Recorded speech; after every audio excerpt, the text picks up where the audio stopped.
더불어민주당 이낙연 대표가 던진 이명박 박근혜 두 전직 대통령 사면론 후폭풍이 여전한데요. 민주당이 일단 국민들의 의견을 묻겠다며 신중 기류로 전환하자 국민의힘은 우롱당한 느낌이라면서 비판을 하고 있습니다. 국회 연결해서 내용 듣겠습니다. 이준흠 기자. 네, 민주당 이낙연 대표는 오늘 추가 언급을 하진 않았지만 양양자 최고위원이 사면 같은 중대한 사안은 더더욱 국민 상식에서 바라봐야 한다며 공개적으로 반대했습니다. 오선 안민석 의원도 묻지마식 사면은 동의할 수 없다며 정경심 교수 구속과 윤석열 검찰총장 복귀로 화난 민심에 사면 이야기가 기름을 부었다고 주장했습니다. 중진 초선 의원은 물론 당원들까지 사면 반대 목소리가 여전히 거센 상황입니다. 다만 사면 반대 의견을 낸 우상호 의원은 이 대표가 대통령과 사면 취지 정도의 대화는 나눴을 것이라 분석하며 국가 지도자로서 갈등 분열에 대한 통찰이 있었을 거란 견해를 밝히기도 했습니다.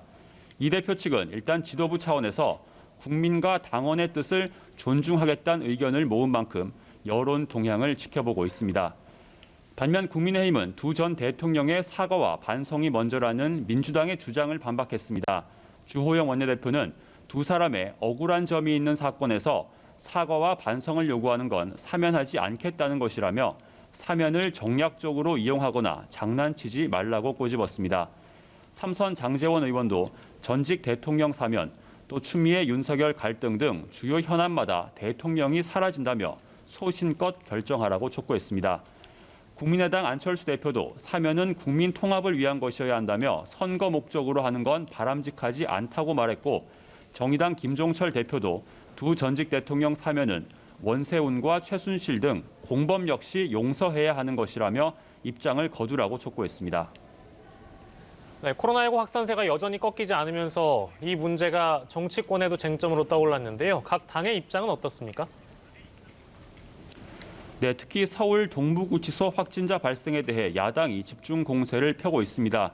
국민의힘 김종인 비상대책위원장은 하나부터 열까지 통제되는 국가시설이 방역 사각지대로 방치됐다며 후진국형 대참사라고 비판했습니다. 정의당 역시 추미애 법무부 장관이 사태 책임을 지고 민주당도 야당의 정치 공세 운운하는 대신 대책을 마련하라고 꼬집었습니다.